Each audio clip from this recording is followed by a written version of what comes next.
And there are those infamous words across the screen. You are live. Good evening. Welcome along. It's Tuesday. It's 8 o'clock. I'm Tony James. Thank you very much indeed for making the way along to the channel. So glad you could join us tonight. Very special guest this evening. I've been joined by Leyla Brooke, who is not only an ultra runner, not only an award-winning vlogger, I believe. Not only that, she is the Running Mayor of Barnsley. We'll delve into that more in a short while. And also a National Running Show ambassador. So wearing many hats tonight, Leyla. Yeah, but I've got my favourite one on at the minute. But yes, wearing many hats indeed. But I like to be busy. Fantastic. Okay, just before we go into us talking tonight, we'll just say hello to a couple of people who've joined us. Kim's already with us tonight. Kim is from Denmark and as he's always supporting us. So thank you very much indeed for joining us tonight, Kim. And also David Sargent is with us. And just must tell you about David, Leyla. He did his first ultra this last weekend on Saturday. He did the lap round Windermere, which is 47 miles. So congratulations to Dave on completing his first ultra. Fantastic. Very, very well done, David. So cool. Right. So let's talk. Let's go down this ultra runner route and start at the very beginning. What got you into running? So what got me into running is actually a very funny story, if you like. So I was always the person who would say, if you see me running, you need to run too, because I'm either being chased by something or I am on fire. So that was my level of running. And someone challenged me to run 10 miles in 10 months' time. And I kind of went, well, that sounds interesting. It sounds like a bit of a challenge for me. I can pretty much do that. So booked a half marathon with zero running experience whatsoever and set about sort of teaching myself, if you like, how to run. Looking back on it, I sort of adopted the couch to 5K thing, because I used to count in my head like 30 steps and then run for 30 steps in my head and then count another 30 steps walking, and I'd slowly increase the amount that I was running and decrease the amount that I was walking. So that's sort of how it started. Fantastic. So you've gone from 30 steps to running ultras. What took you down the ultra route? Again, it's kind of that challenge thing. I had a bit of a sort of moment where I took a step back and looked at what I was doing and went, I can either start running more towards the speed element, if you like, and try and increase my either 10K time or my half marathon time or something, or I can see how far I can run. And I kind of went, you know what? I want to see how far I can run. I really want to see how far I can take this. And it's become a little bit of addiction now. So it's like, yeah, I've done 50 miles. Yeah, I've done 65. And the next one's like, oh, I wonder if I can do 100. So I'm sort of looking at that. But the one that I've really got my eye on is a GB Ultras event. That's the race across Scotland.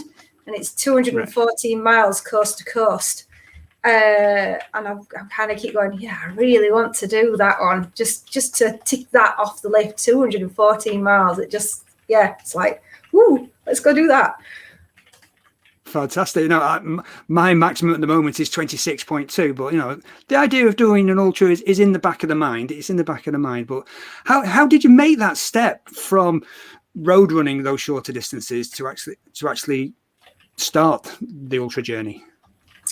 In all honesty, I just booked one. I found a 30 and I booked it. I thought, well, it's only 4 more miles more than the marathon distance, which I've already done. So let's just give it a go. And I did. And I fell in love with it because it's, in my eyes, it's a slightly different mindset, if you like, to sort of running 5Ks and 10Ks, where everything is sort of about speed, and people often ask you, you know, what's your 10K PB, or what are you aiming for, and what time you're aiming for.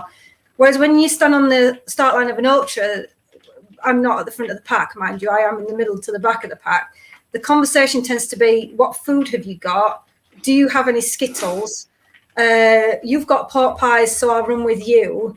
And it tends to be more that, and I like that, because it seems to be like less pressurized almost, and a bit more of the joyous moving picnics kind of thing, which is always quite fun. All right. So let me get this straight, and I think David might come in on this one. So running, you don't actually run an ultra; you eat your way around an ultra course. Is that right? I do. Yeah. Yeah. I mean, the checkpoints at ultras are like things you can't believe the things that are there. I did the Pennine barrier, and in one of the checkpoints there was boiled potatoes, there was almost like a roast dinner laid out, there was like meat, and then another one had pizza in it, and just really stuff that you're like, yeah, I like doing this because it's like, let's see what the next checkpoint has got, kind of thing. It's one had ice lollies. They had like just ice lollies handing out one of them as well. It's it's interesting. So this is what gets you speed up on an ultra. You're running between the checkpoints just so you can get to the food quickly. Correct. Yes. Fantastic. Right, we'll come back to this in a moment. A few more people have joined us. Good evening to Michael Sanderson, who's coming back from a sporting injury at the moment. So good evening to you, Michael. Also, we've got Nikki's with us. So good evening, Nikki. And also Ben is with us tonight. And Ben is on the cards for walking around London in October, as he keeps saying, but I think he'll do better than that. If you check out his channel, he is pretty good at running, and he has recently completed a 50k ultra himself. So congratulations to Ben on that. Yeah, well done. I don't think it was an organised one. Just decided to. The video, it looked very disorganised, but it was a good. We've also got a comment just come in here. Love the idea of an ultra. This is an inspiring chat. I find it hard to run fast, but enjoy grinding out some miles. So thank you, Michael. As you already touched on, and my update video that's going to come out next week, I've already touched on this because some thoughts I had after running a 10k at the weekend. The 10k and the 5ks, they are just like sprinting, aren't they now? Once you get into the longer distance, because I was a bit upset that I didn't get a personal best in a 10k at the weekend, but then I tried to remember that my ultimate goal is a Boston qualifying time, and 26.2 miles is a totally different beast to a 10k sprint, and I presume that's a similar mindset you need if you're going down the ultra route. Yeah, I'm always a firm believer that your head will, like motivate you. So if you've got that positive attitude of I can do this, then your legs will sort of follow. So if you've got that belief that you can get around 26.2 miles, or if you've got that belief that you can get around the ultra, then you'll get round it. It's when your head starts to play the mind games a little bit that it becomes difficult. And that's not to take anything away from training. You still need to train for these things. But as long as you've got that mindset of, yes, I can do this, you will get around it. And it's that motivating factor, I think, that helps to do things like this. Yeah, they say about marathons, don't they? 80% of it is mental and the other 20% is in your mind. Yeah. Oh, it's all mental, depending on how you look at it. Right, so we were talking earlier before we came on air, and we'll bring this up now, that maybe your training for ultras previously hasn't been orthodox and has led to a few minor mistakes along the way. Is that fair to say? Yeah, I think like all runners, I mean, there's that meme that keeps going around where they've got like no arms and stuff. They've been in a fight and they've chopped their arms up and they've gone, it's only a scratch. And I think the majority of us runners tend to think like that, I've just got a slight niggle, it'll be fine, I'll keep running on it. And you go to the doctors and they go, yeah, no running for 6 weeks. And in your head, you're going, right, so that means I could do a 5k this Saturday. You kind of just ignore that thing because you go, oh yeah, I feel fine, I'll just go out and I'll just run and nothing will happen, it'll be key. And I sort of learnt the hard way that that's not necessarily correct, and that if you ignore those little niggles and then little bits of advice to rest, that actually can lead to more serious problems, which I've been down. If you want the story behind it, I did was training for Loch Ness Marathon, which was at the beginning of October, and I had a little bit of a niggle in my left ankle. I hadn't gone over on it, I hadn't tripped, I haven't banged it, I hadn't done anything like out of the ordinary that would make me have gone, oh, I've injured this. It was just niggling. a little bit. I ran Loch Ness. I was on for I think a sub 4 at the time, which was a good chunk of PB for me. And I hit the 18-mile mark, and I had the most horrendous cramp ever, like in my quads and hamstrings. My whole leg was just seizing up, and the only way I can describe it is like an elastic band that you've pulled too tight, and it's about to snap at any minute. And I'm thinking, well, it can't be related to my ankle. It can't have anything to do with that, because we don't link things together in his heads, do we? They're totally separate entities. So kind of hobbled a bit, got round it, did get a PB in the end. And then a couple of weeks later, I flew out to New York to do the New York Marathon. Now, I've done back-to-back marathons before. I've done 2 in 2 weeks. So I'm used to running that kind of intensity. It wasn't out of the ordinary for me to do that. 100 meters in, no lie, to the New York Marathon, and I was in agony. My whole left leg felt it was on fire. Now, I've had 3 children, so I'm fully aware of the childbirth type pain, and this hurt more. And I've never, ever experienced this kind of pain before. And I'm like, well, this is not right, but I'm in New York. I've dragged my kids out. I've got to keep running. I mean, I can't bring my family halfway across the world and, DNF the New York Marathon. It's just not done. And I was there. I wasn't on a charity place, but I'd raised money for charity. And I'd also won my place. So I was on a competition place as well. So I had all this pressure of, oh my God, I cannot stop the New York Marathon. So I did this weird hobbly run thing, which messed things up even more, so to speak, and came home, and it turned out I'd broke my leg.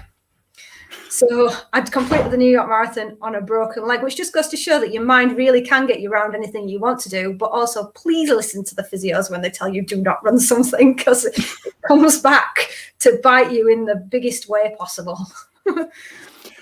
It's that story is a two-edged sword, isn't it? Mind over adversity. But then again, listen to the body. If you wake up in the morning and you are feeling tired, don't run.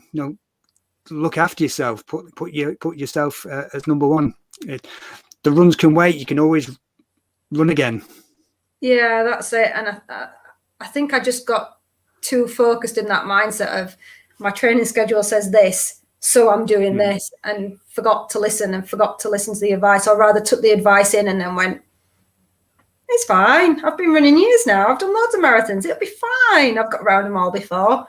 And yeah, really, really paid for it, because now I've got this, I need to go back to New York and do that course properly, because I don't feel I've done it justice and had the right experience on that course. So it doesn't sit easy either internally, and kind of I could have done that a lot better. I could have done it so much better. And but live and learn. Yep. So if anything's taken away from today's chat, it's listen to the body. It knows best. Yeah, 100%. Fantastic. Right. Okay. We'll come back to your running experiences in a short while. So let's move on to something I know about, because I've read up on it and I've half filled out an application form. But you are the Running Mayor of Barnsley. I am indeed. Yeah. Right. Okay. Barnsley is the centre of Yorkshire. We know this, so we don't need to go into too much detail. So tell me about the Running Mare. What's all that about? So the Running Mare is a group of very enthusiastic runners, and we all come together under this ethos of, wanting to inspire people to be more active, to get out there, to run more of their journeys if they can, to walk more of their journeys if they can, and to try and ditch the car more. And it's just really a great way to come together with people who have similar mindsets and similar beliefs to put this campaign forward. And it's actually part of the Run Some campaign. So it's SOME, not SUM. And yeah, it's just brilliant. It's lovely to be a part of it. And the Run Some campaign is actually like a coalition of different running enthusiasts. So it's brands, there's clubs there, there's organizations there, there's celebrities in there. It's just an amazing group of people who just want people to be more active in the way that they do things.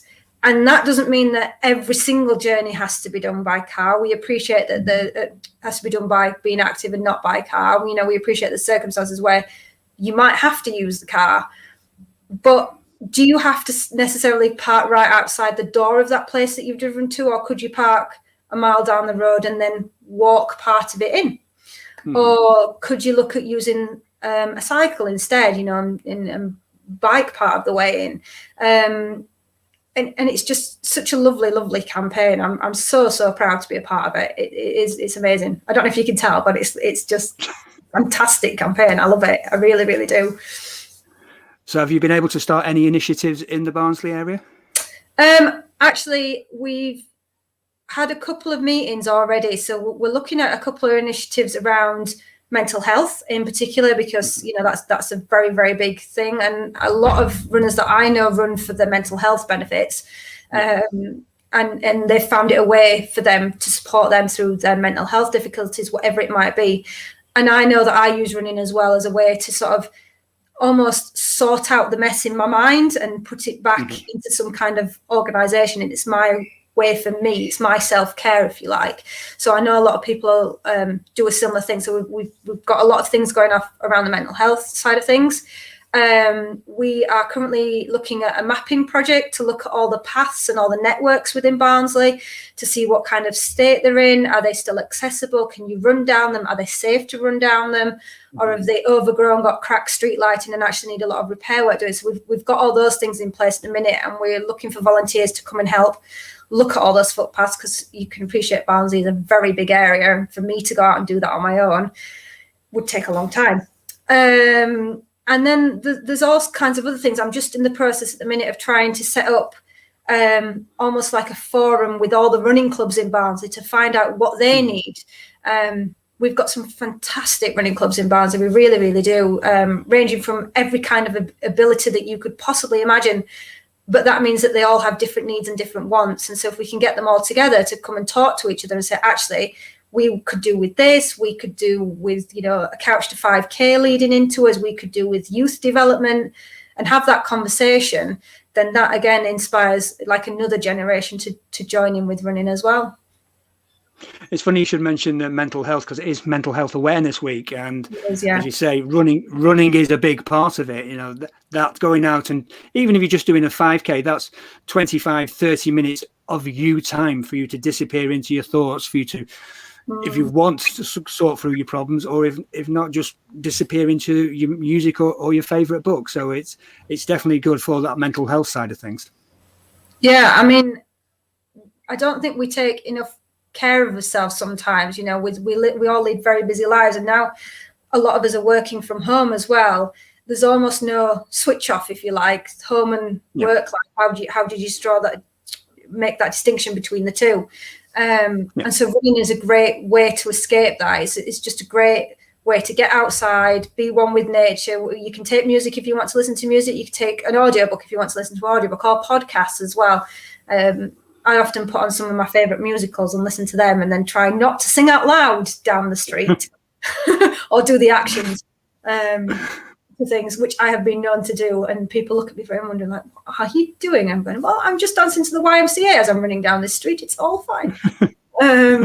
Yeah. But, you know, it cheers you up, and then it makes you laugh, and then the miles go a little bit quicker. And it just helps. It has that absolute boost to keep you going. And, yeah. It's brilliant. And when you come back from a run, it's like coming back from the gym. When you've done a physical workout, you just feel so good because you've done that workout. You don't feel tired from it. You feel, well, you're buzzing, aren't you? Basically, you come back from that run. You always have that runner's high, no matter how far or how near you've been running. Yeah, and I think it's that runner's high as well that, for me personally, pushed me to keep going further. You know, up the miles and up the ultras. That buzz of achievement. And you know, there's nothing quite like that feeling when you've run a marathon. And I always say it's quite like raw emotions. You don't feel hunger like you do when you run a marathon. It's a proper raw hunger that you feel, isn't it, when you're hungry, and you don't feel that tiredness in the same way until you've run a marathon. It's that raw tiredness, and it's like stripping everything back, that you sort of become a little bit more in tune to you. And it's that push, that need to go, yeah, I can do this. And you get that endorphin runner's high from it. It's a great feeling. Yeah, it just reminded me, like when I finished the London Marathon, even though I was injured, my wife still dragged me around London for 8 miles trying to find something to eat, something decent to eat. So it's not just the marathon you run; it's all the bits before and after. Yeah, if you do ever get the chance to do the New York Marathon, you sort of finish at one end of Central Park, and then you've got to walk all the way back up to get out the gates because of all the security. They've like blocked the whole thing off. So you end up doing like 3 miles just to walk to go get your bags. It's crazy, yeah. The number of miles you actually do afterwards as well. You've probably already done an ultra then, Tony, if you've done the marathon and then walk around London. Excuse me. Yeah, probably covered the distance, but it's not classed the same, is it? No. It's not classed the same, but now you know you can do it, so you need to get one booked. I think that's the problem when you do these overseas away day weekend marathons. I think most people have the same problem. I think I read something similar with Vassos in his books, Vassos Alexander, when he's gone on about doing these weekends away. Berlin was the marathon on the Sunday, but on the Saturday, we still managed to do a 5-mile warm-up run around Berlin, then go trek across Berlin to go and get the bib and the start number and all that malarkey from the expo. Then you end up walking around for another 3-4 hours looking at things and getting something to eat. Run a marathon on the Sunday, end up walking back from the marathon finish to the hotel, which is another 4 miles. And then on the Monday, you've got to leave the hotel early, but your flight's not till late. So you end up walking around for another 5 or 6 miles. So it mounts up, doesn't it? It does, yeah. Berlin's the blue post in the background. I loved Berlin. It was one of my favourite marathons. It was one of the most organised marathons I think I've ever done. It was just fantastic. Really, really good. Great atmosphere. What year was that? 2018. Oh, the year before me. So you were there when Eliud Kipchoge broke the world record. Yeah. And it was so great because obviously I'm not the fastest runner in the world, so I was quite far back and I was a little bit worried about what was going on because I wanted to know, did he break the record or not? And the really lovely thing about it is the spectators all wrote on cardboard signs what was going off in English and held it up round the course. So it was almost like you had a live update feed of what was happening because they just kept writing on these bits of cardboard and holding it up and they're like, okay, yeah, he's done it. It was brilliant, yeah. It was really good. Fantastic. I'm just having a look at the messages at the moment, which we might have missed because we've been ongoing. Ben said 100% agree. Motivation is key. Start to doubt yourself and drop out. He then came up with the classic of go for a 30-miler on a stress fracture. Not guilty. So he's been there as well. We've all done this at some point. Yeah. Nikki says remembers reading your updates about the New York Marathon at the time. So you were blogging about your injury as you went round. I was on Instagram taking photos at all the various points, and I think I've got the photos still, and I think my face says it all as the miles went on about how much it was hurting on the way around. But yeah, I had to do something to try and take my mind off the pain that I was in. So I was like, yeah, I'll just take some photos and some videos. It'd be fine. I'd concentrate on that for now. But we all do crazy things, don't we, when we're trying to distract ourselves. As you were getting round, the teeth were getting more and more clenched. Yeah, that's pretty much it. My face was getting redder, and I'm going like this all around it. Yeah. Right. Andy Hall's joined us tonight. Sorry he's a bit late. He thought he'd give the Brit Awards a shot. Lasted 10 minutes. But yeah, thanks for coming in. I wouldn't know anybody who's in the Brit Awards neither. I won't worry about it. I wouldn't know anybody these days. I was a working DJ and I still don't know anybody now. Right. Okay. So we talked about the ultras and the positiveness that you bring into Barnsley as the running mayor. And the other thing, let's just touch on your YouTube. What got you started with your YouTube channel, and what direction did you take with it? So the YouTube channel was sort of an extension of the blog. So I started blogging, oh my goodness, let me think now, back in 2012. I actually had postnatal depression after the birth of my second child. And so I started trying to capture like a positive from every day, even if it was something small. So it started as this day I love, and then it was whatever I'd found positive of that day. So even if it's something simple as this day I love, we got dressed before lunchtime, because when you've got 202s, believe me, getting dressed before lunchtime was a very positive thing. Or this day I love, we got out in the garden, or whatever it could have been, no matter how small it was. And it just helped to sort of refocus my mind on that positiveness that was happening, rather than constantly going, well, we didn't get dressed today till lunchtime, and we didn't, we haven't managed to leave the house all day, and things like that, because it starts to, really bog you down a little bit and get you down. So the YouTube channel sort of became almost an extension of the blog, really. We just started making videos of me doing stuff with the kids, and then the kids kind of, as they get older and they see more YouTube things, they want to do more YouTube videos, because that's the big thing these days. And it's kind of just documented my life as it's gone on since 2012. I can't believe it's been that long. Yeah, that's really just thrown me now. Whoa, we're doing this a very long time. Yeah, and so when I started running, it kind of documented my journey into running, and it documented all the highs and lows. And I tend to try and record some of my runs now, so that people can kind of see what I'm up to and where I'm running. Yeah, it's just kind of been that, and it's great. I really, really love doing it. It's a lot of fun. No, I know exactly where you're coming from on recording the videos. It's like doing the run at the weekend, the race I did at the weekend. People are looking at you funny when you suddenly whip out a GoPro and a selfie stick, and you're going at a 7-minute mile pace, and you're just casually talking to a GoPro as you're overtaking people. It drives them wild, really, doesn't it? It's an unusual art.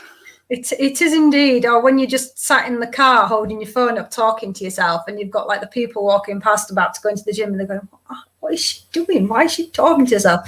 Slightly less now, because people are obviously working from home and used to just holding phones as they're walking around places. But yeah, back in 2012, 2013, it wasn't really the done thing. But yeah, it's great. So how do you find recording your runs? Is it a case of just getting the camera out and recording your piece as you're running around, or do you actually run past somewhere, think, oh, that'll make a nice shot, and go back and record a bit around it, or do you just record on the fly, as they say? It's a mixture of different things. It depends what I'm doing, where it is that I'm running. Like if it's just a training run on a Saturday, Sunday or something, and I know I'm in a country park, I might just stick the GoPro on and just leave it running for the entire run, and then I'll just crop out certain bits of that run. But other ones, like I recorded my friend's first ultra, and so kind of in my head I kind of knew from experience where the highs and lows would be within that ultra, just from having run them before. I knew that it was his first one, so kind of wanted to document it a bit more. So because it was more like the documentary type stuff, I kind of made a plan of, right, I need to film this little bit and I need to film that little bit and then add this in here. So is there like a nice shot of some canal boats or something going past that I can add in at a later date? So it really, really just depends on what it is that I want from that video. Right. You've just mentioned the highs and lows of running an ultra. So if I can just go back to that. Now, we all know running a marathon, when you get to that 19, 20, 21 miles, everybody hits that dip. So what's it like with an ultra? Are there certain periods the body's going to dip, or is it totally different to a normal road marathon, shall we say? It's really hard to answer that, because sort of when you do a road marathon, it's a road marathon. You kind of know what you're going to get. Yes, the elevation might be slightly different. Yes, the cost profile might be slightly different. But I know that if I'm running a road marathon around the 17, 18 mark, I will start to dip.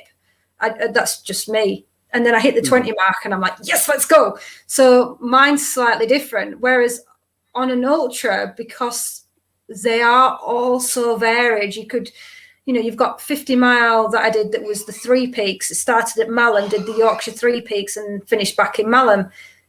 That kind of ultra compared to the ultra where I ran from Manchester to Liverpool, which was just purely down the canal, 2 very, very different things. The TPT is flat. The Yorkshire 3 peaks is definitely not flat. So, you're kind of looking at it going, different things are happening. So mentally, the one on the TP, you have to be a little bit more prepared for, because it's the same scenery over and over again. So I kind of knew that I'd probably dip around the same 17 mile-ish mark, just because it's that marathon distance, and then I'd be able to pick it up again. Whereas the Yorkshire Three Peaks, because I've done them before, I kind of knew that, right, I'm always fine on Pennygen. I'm always fine until I get halfway up Whernside, and then I don't like it very much. And then I'm fine when I can run down Whernside again. So it's kind of, just because I knew the course, I kind of knew where it would be. So it's a little bit hard to say on an ultra, because it's dependent really on what it is you've got yourself into, so to speak. Yeah, I suppose it's different because, again, with the road marathon, you are going to be running and running, whereas an ultra, there is a lot more walking than the average runner would envisage, isn't there? You do walk a lot more, or you can walk a lot more on an ultra. Yeah, I mean, there are still people out there who, run 50 miles at 7-minute mile pace, and crazy paces that I'm kind of going, how are you doing this? But I break it down, so I don't, in my head, I'm not thinking, oh, I'm off to run 50 miles. In my head, I'm going, right, checkpoint 1's in 10 miles. So I'm running 10 miles. And then when I get to checkpoint 1, it's like, right, checkpoint 2 is in 8. So I'm running 8. So it's a little bit different. Whereas in a marathon, you're going, I'm running 26.2. It's just really started hailstoning here. I don't know if you can hear all the banging. That's yeah, we can hear it. I've just seen all the flashes of lightning, and it's gone poof. We had a thunderstorm about an hour ago, so yeah, it's crazy at the moment. The sun's out again now. So Ben's actually come up with the comments. When you're going to dip because you don't carry enough food on an ultra, but we've already covered the food. We've already covered the food. But the food's a big part of it. Ben's right. The food is a huge part of it, and he's absolutely spot on. It is, and that's why it's really hard to predict it, because it's like asking how you fuel for it. It's really hard to describe that, because you don't know what you like. Your body will always crave something. So like you might be running around and all of a sudden you start craving like salt. So then the salty potatoes are something that you'll really want to eat at the thing. But then you might be running around and actually you're feeling a bit of a sugar low. So then you want like the jam sandwiches that are there. So, but other times you might turn up at the checkpoint and really not want the jam sandwiches at all, because they're going to make you feel really ill. So it's very hard to kind of say, because they're all so different. That they just are. They're all so varied and so different, and it's a completely different mindset that you're in, because you know that it's acceptable to walk. And the way I look at it as ultras is, my strength is running downhill. I can run downhill pretty much forever and a day, but running uphill I absolutely hate.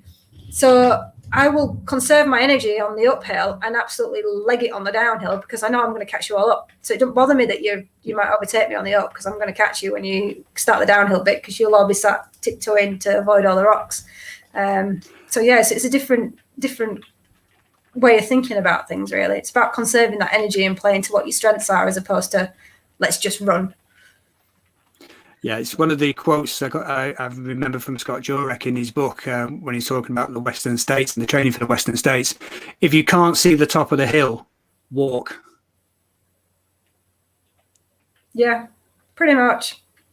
But it's actually it's quite interesting now, because when I've started my training again on the roads and stuff, I hit a slight incline and I'm going, no, I'm going to walk that, because that's what you're doing ultras. And you're like, no, we're not doing an ultra today. We're doing 5K. Keep running up the hill.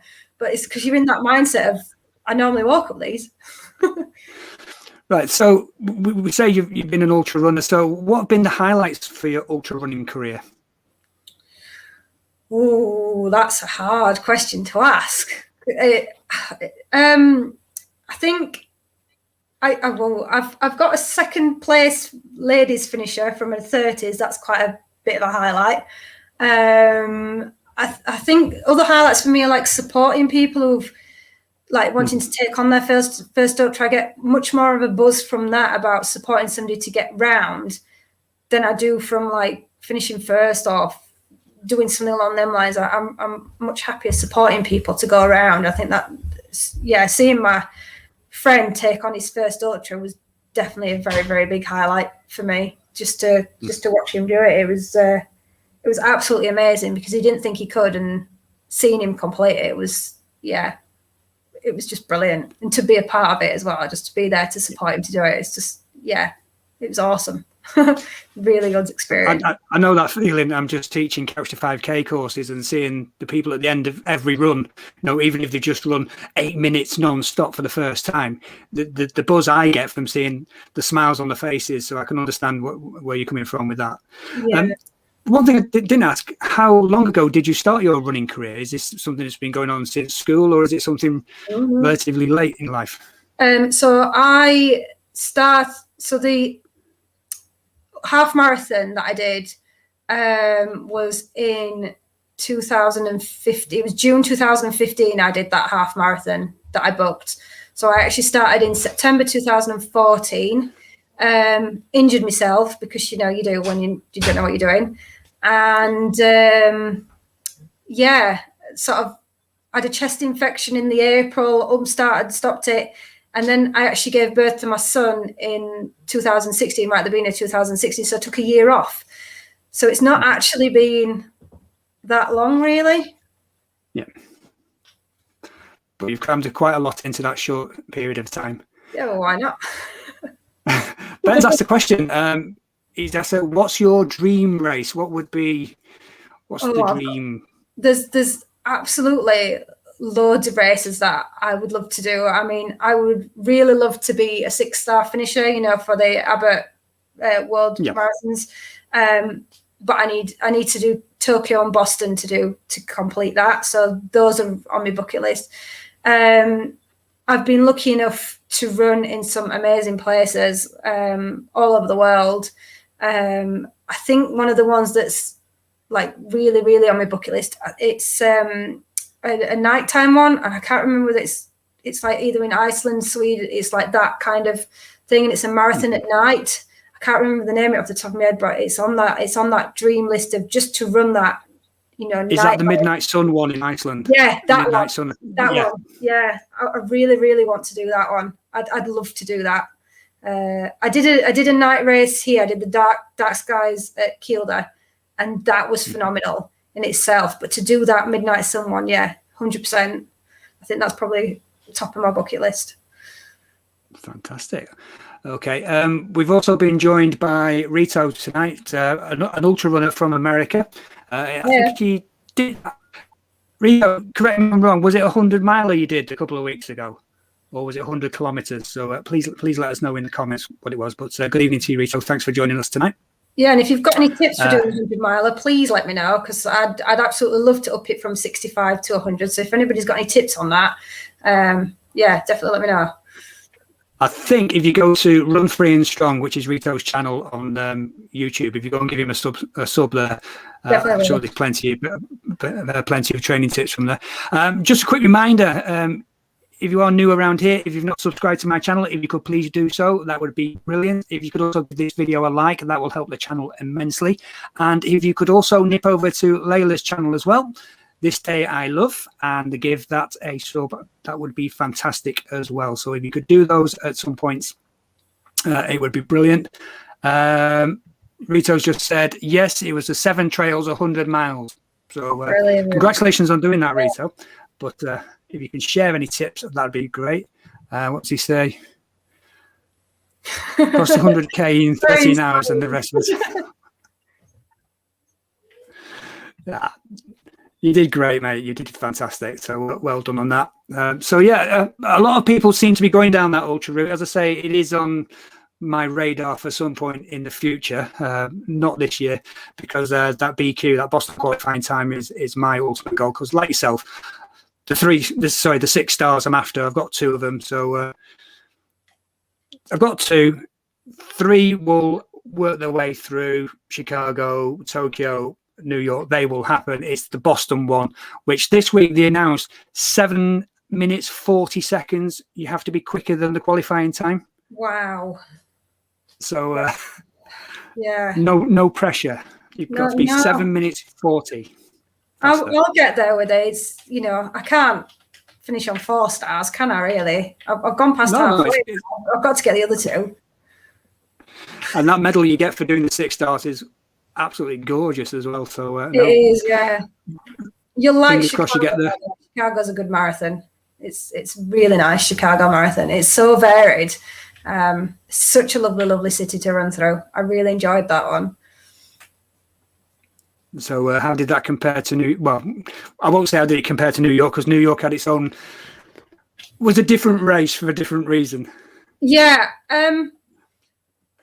So Chicago, you sort of, as you're running through it, you're sort of in very distinct districts. And I know that sounds a little bit weird, but sort of you'll be running through it, and because of the time of year it was, the Halloween decorations and stuff are out. So we ran through one place, and it was like all the like English settlers type houses, you know what I mean? Like typical brick type buildings, all done up with pumpkins and bits and pieces like that. And it was just so amazing to like run through the street. You're going, wow, where am I? I can't be in Chicago running through something like this.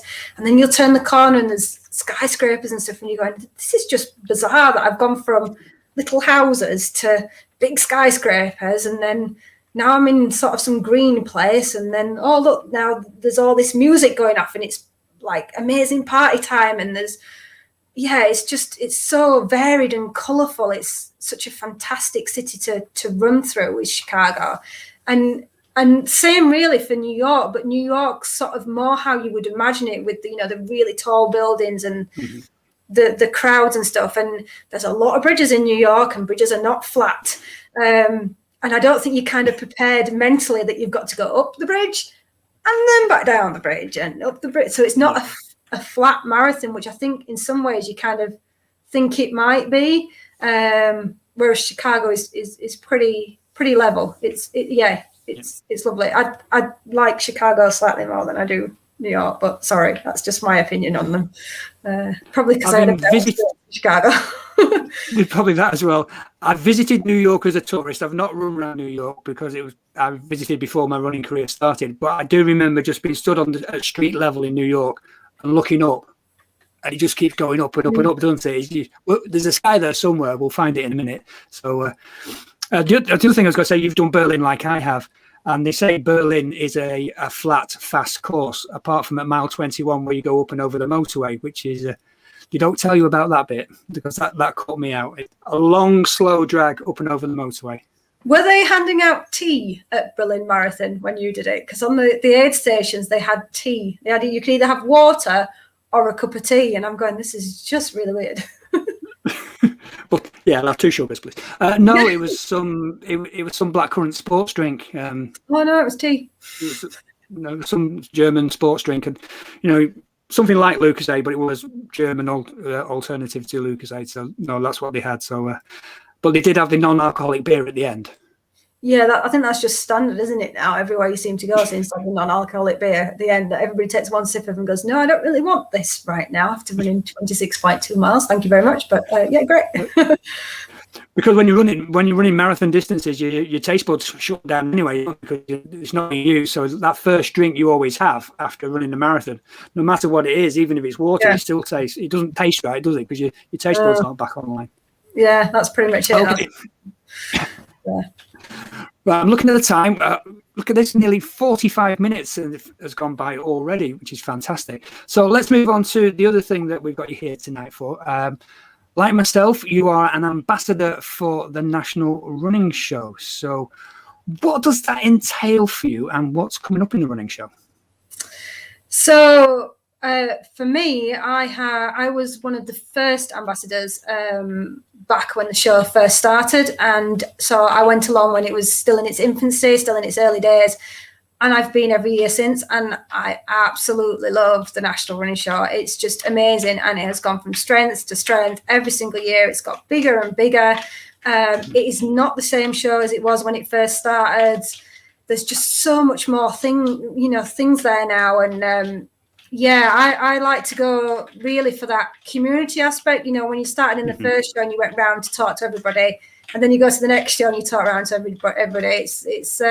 You make some really good friends there, and there's also flapjackery, which is just fantastic. So if you've never heard of flapjackery, you must go and get some, because they're awesome. Obviously, other flapjacks are available, but flapjackery is just fantastic.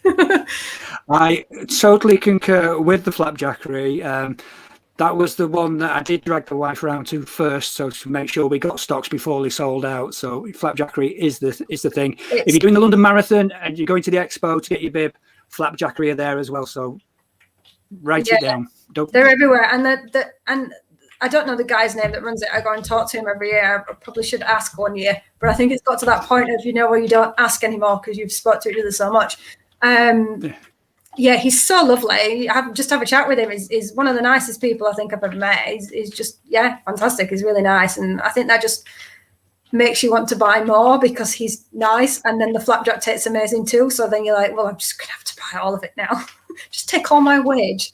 It is classed as carb loading, isn't it? That's what it's there for, isn't it? It is carb loading.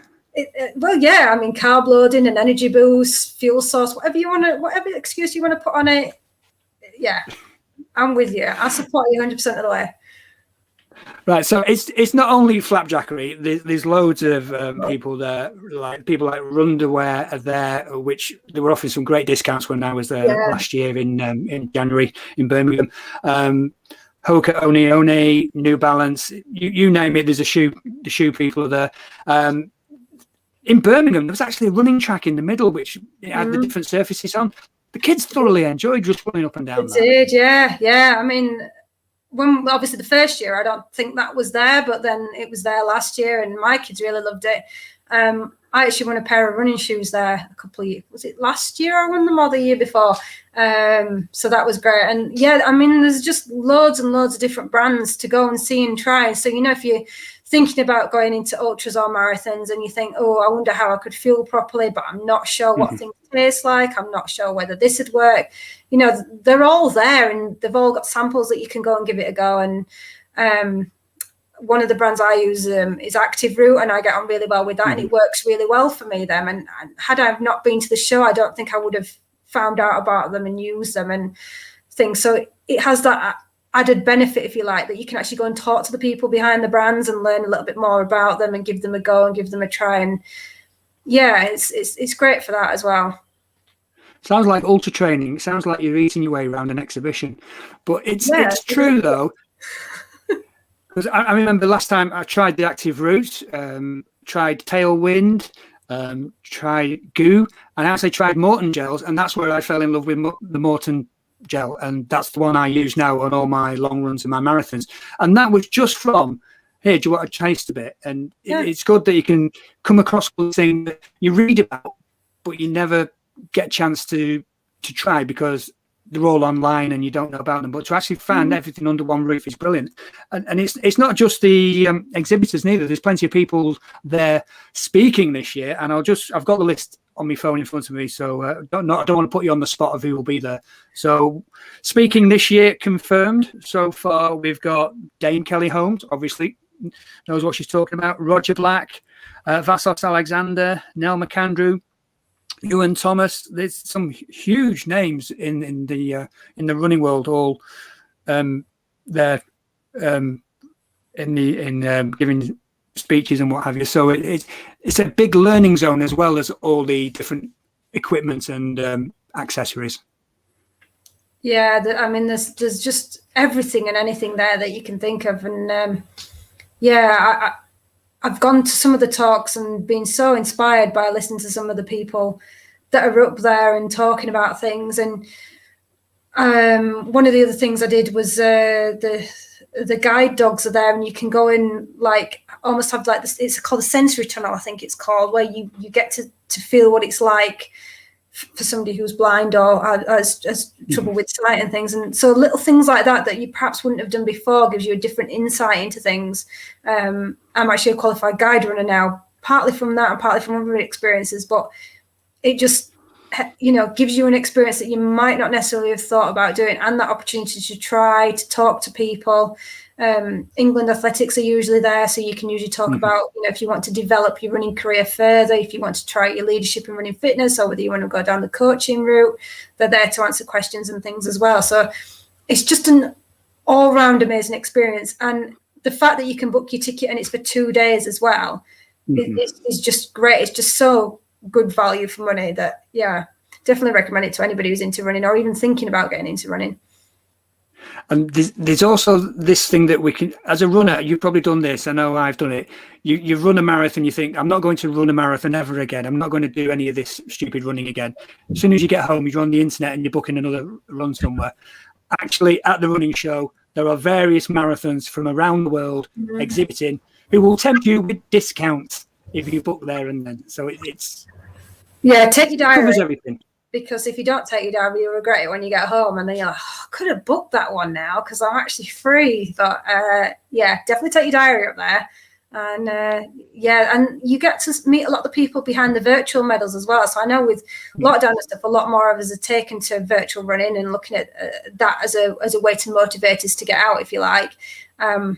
So up at the show, there's all those different virtual running companies as well, and you get to talk to the people behind those. So it's just a lovely thing to put, people to businesses as opposed to just being a business, and then you feel a bit more involved as well with running community. It's lovely. It's a lovely experience, a lovely day out or weekend out, whichever way you want to do it. As I mentioned earlier on, Ben says he's walking around the London Marathon. He's come up with a question. Can I buy some new walking shoes at the running show? I'm going to say, seeing as they have a new Ultra Zone, which started last year, that there will be somewhere who will have shoes that will fit that criteria. I'm pretty sure if they don't, that they would have the ability to order you some from the show. Because as I say, it's not just about road running. They have the new Ultra Zone there now. And I forgot which company is it. It's one of the obstacle course companies. Is it Spartan or somebody like that? They have a small obstacle course set up, which the kids seem to enjoy as well, climbing walls and what have you. So if you think it's just for adults and just for runners, it isn't. It's a family day out, isn't it? Yeah. I mean, I took my daughter with me. She's 10 now, and she's come with me to every single show, and she absolutely loves it as well. I think she gets more out of it from the fact that people have sweets on the stalls, and so she can go around and go, "Can I have some sweets, please?"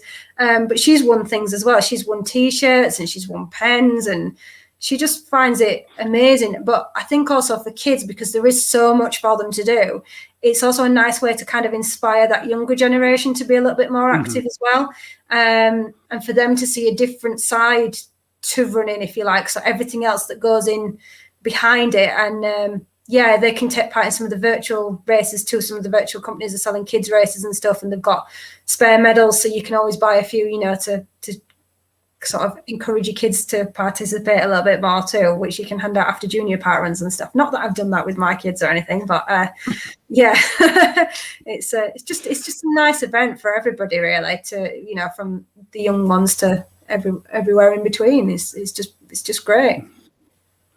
So this is coming up in July. I'm going to put myself on the spot and forgotten the actual dates in July. I should know, shouldn't I? 17th to 18th. The 17th to 18th. It's the Farnborough International. So this one's down south.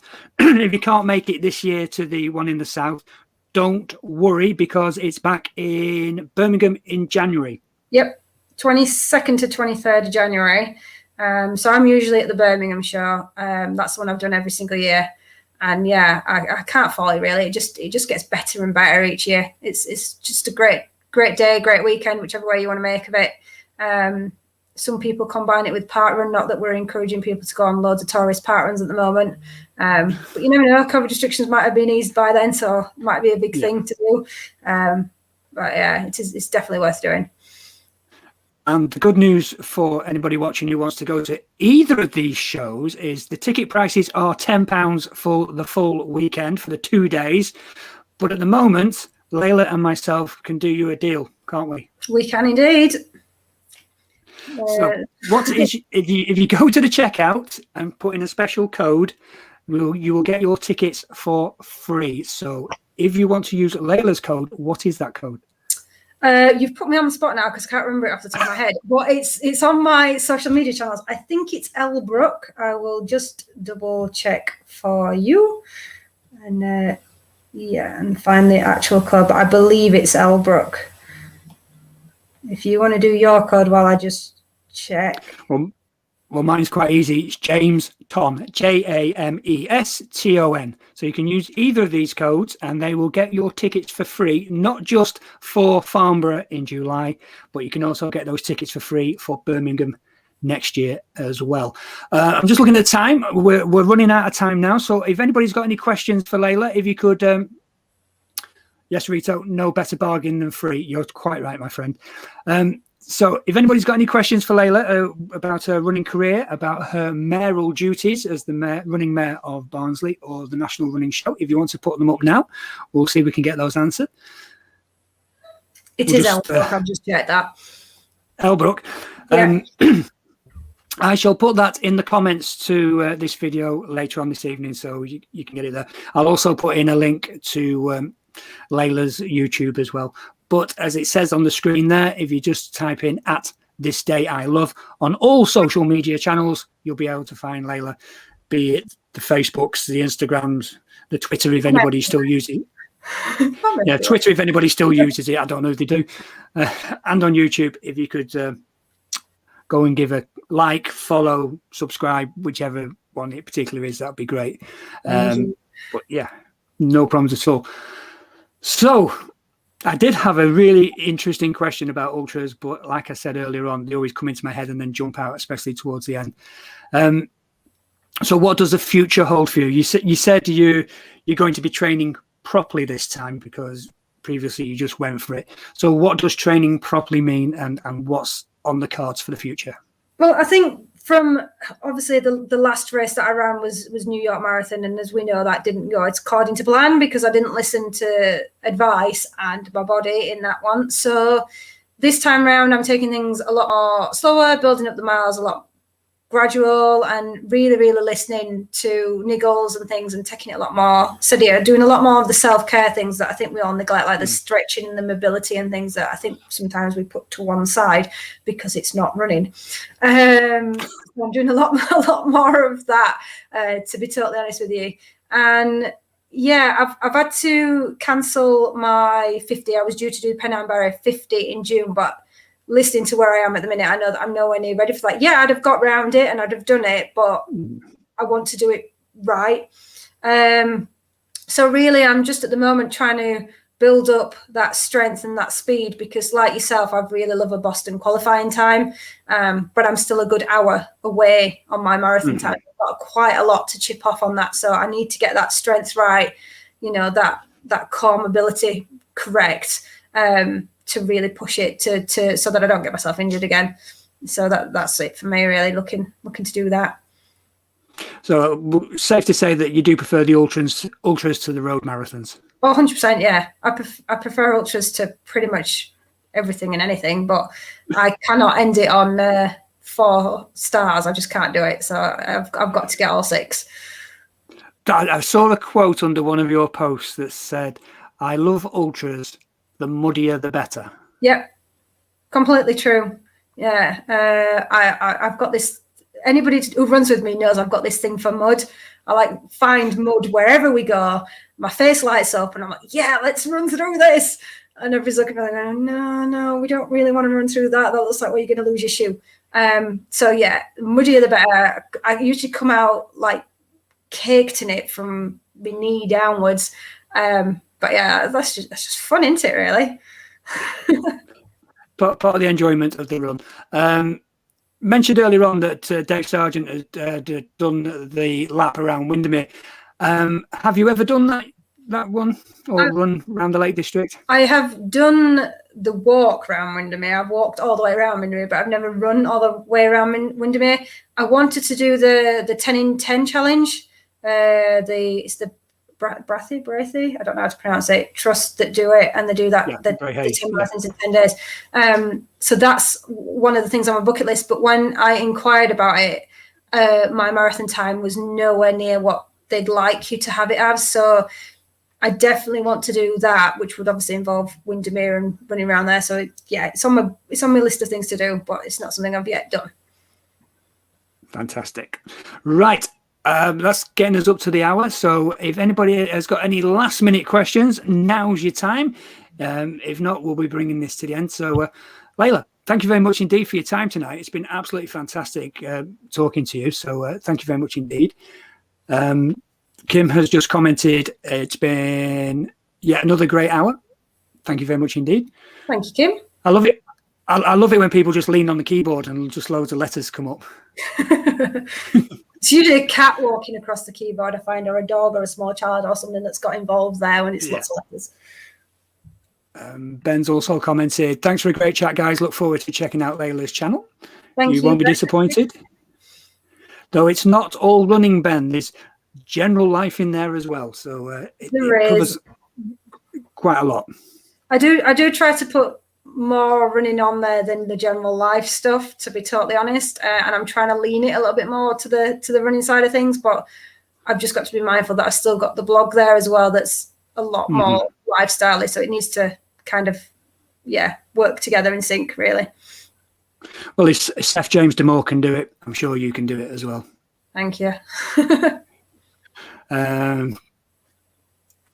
So everyone's just saying goodbye and good night now. So Dave says thanks to us both. So thank you, David, for being there. So yeah, we'll wrap it up there. Thank you everybody for watching tonight. We really do appreciate it. Thank you for watching to this. If you're watching some other time, because it'll be on YouTube forever now. So thank you very much indeed for investing your time. That's a big smile then. Thank you very much indeed for investing your time with us. We really do appreciate it. So from myself and from Leyla, thank you very much indeed. We will see you all again soon. Good night. Thank you. Leyla, don't go anywhere. I want to speak to you off the air, but we'll say good night and we'll leave everybody to it now. Good night, guys. Cheers. Thanks very much.